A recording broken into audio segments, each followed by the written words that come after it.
மக்களே, இதெல்லாம் ஒரு காவல்துறையா தூ அப்படின்னு சொல்லி நான் சொல்லல, அண்ணாமலை சொல்லிட்டாரு. அந்த அளவுக்கு கோவப்பட்டு இன்னைக்கு பத்திரிகையாளர் சந்திப்பு தெறிக்க விட்டாப்புல, கடும் கோபத்தில் பேசிட்டாரு. அது எதுக்குன்னா, இப்போ அண்ணா யூனிவர்சிட்டி, சென்னையில் இருக்க அண்ணா யூனிவர்சிட்டியில் கிறிஸ்துமஸ் அன்னைக்கு வந்து ஒரு பெண்ணும் ஒரு கல்லூரி மாணவியும் அவனோட தோழரும் வந்து உட்காந்து பேசிக்கிட்டு இருந்திருக்காங்க. பேசிக்கிட்டு இருக்கப்போ வந்து ஒரு செல்லிப்பை ஒருத்தையும் வந்திருக்கேன், வந்து உங்களை வீடியோ எடுத்துட்டேன், இது பண்ணிட்டேன், உங்களை சும்மா விட மாட்டேன், ஏன் உங்கள் அப்பாட்ட காட்டுவேன், உங்கள் அம்மாட்ட காட்டுவேன், இந்த கல்லூரி கரஸ்பாண்டன்ட்டை காட்டுவேன், வந்து லெக்சரர்கிட்ட காட்டுவேன், உங்கள் வாழ்க்கையை சீரழிச்சிருவேன், போலீஸ்கிட்ட கொடுப்பேன், ஏதோ தப்பு செஞ்ச மாதிரி. அவனா பெரிய அவர் வந்து நீதி அரசர், துப்பறியும் அவை வந்து அப்படி மிரட்டியிருக்கேன். ஒரு ஞானசேகருங்கிறவன் மிரட்டி இது பண்ணி வந்து அவங்கள வந்து பாலியல் சீண்டல் பண்ணியிருக்கேன், அவங்கள தொந்தரவு பண்ணியிருக்கேன், ஆபாசம் செஞ்சிருக்கேன், அது பண்ணியிருக்கேன். அந்த பையனை வந்து அடித்து இழுத்துட்டு போயிருக்காங்க ஒரு 2 பேர். அப்போ வந்து ஃபோன் போட்டிருக்காங்க, என்ன வந்து இப்போ வந்து சார் வருவார், சார் கூட மட்டும் ஒரு 5 நிமிஷம் அட்ஜஸ்ட் பண்ணிக்க, ஏன் கூட 10 நிமிஷம் அட்ஜஸ்ட் பண்ணிக்க, இல்லைன்னா உனக்கு சும்மா விட மாட்டேன், வாழ்க்கையில அழிச்சுடுவேன், அப்படி இப்படின்னு பேசியிருக்கேன். அந்த அப்படியே இதாகிடுச்சு. அடுத்து அந்த பிள்ளைக்கு அந்த மன உளைச்சலில் காவல் நிலையத்தில் போய் கம்ப்ளைண்ட் பண்ணுறாங்க.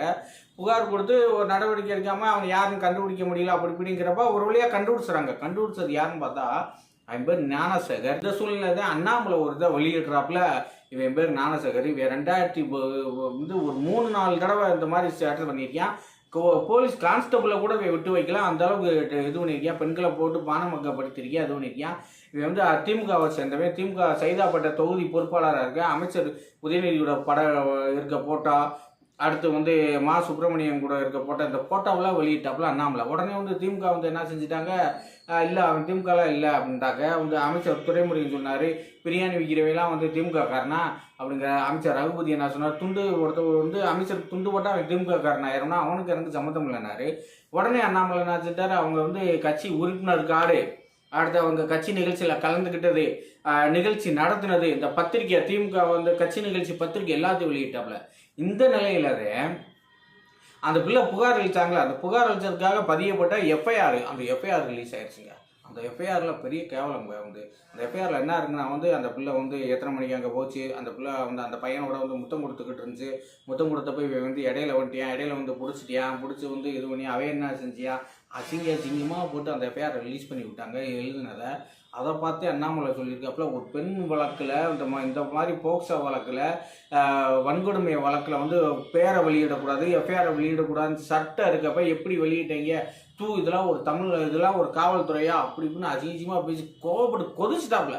இதுவரையும் அண்ணாமலை வந்து பல வாக்கில் பேசியிருப்பாரு, ஆனால் இதில் வந்து அதை ஒரு இதவே இது பண்ணிட்டாப்புல. ரொம்ப மனசு உடஞ்சி இது பண்ணி, நான் என்ன செய்ய போகிறேன், உங்கள்கிட்ட வந்து எந்த போராட்டம் பண்ணால் கைது பண்ணுறீங்க, ஆர்ப்பாட்டம் பண்ணால் கைது பண்ணுறீங்க, எப்படித்தான் எங்கள் கோரிக்கையை தெரிவிக்கிறதுன்னு கூட தெரியல. அதனால் நான் வந்து என்னைய நானே அடிச்சுக்கிற போகிறேன்.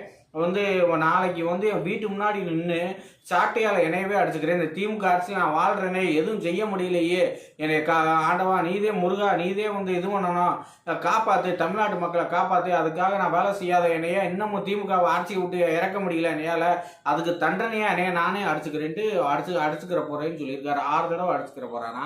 அண்ணாமலை இப்படி டென்ஷன் படுத்தி விட்டீங்களே, வந்து உண்மையிலே பாருங்கள், இப்படி ஏன் வந்து திமுக அவங்களை எப்படி அணுகு விடுறாங்க. ஏற்கனவே அவன் வந்து பண்ணியிருக்கான், பண்ணினவன் ஒரு குற்ற வழக்கு ஏதாவது வந்து ஒரு வேற சண்டை ஓட்டியான், சண்டை வழக்கு, அடித்தடி வழக்கு, இப்போ வந்து இட பிரச்சனை, இந்த மாதிரி அதை கூட கட்சியில் சேர்க்கலாங்க.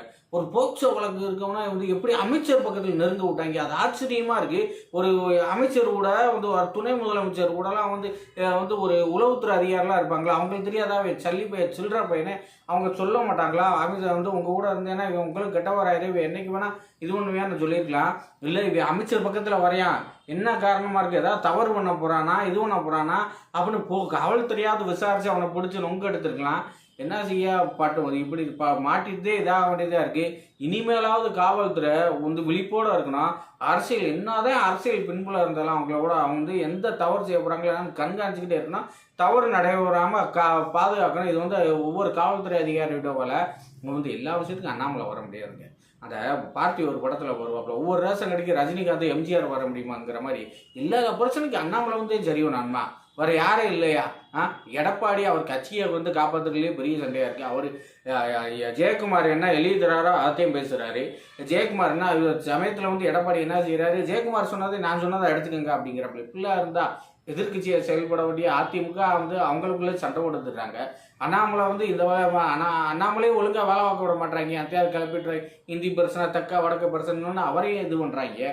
ஒரு வழியாக அண்ணாமலை இருக்கனால கொஞ்சம் கொஞ்சம் நியாயம் தர்மம் இருக்குது அப்படின்னு பொதுமக்கள் பேசிக்கிறாங்க. வணக்கம் தமிழை போற்றி. அடுத்த வீடியோவில் சந்திப்போம். லைக் பண்ணுங்கள், ஷேர் பண்ணுங்கள், கமெண்ட் பண்ணுங்கள்.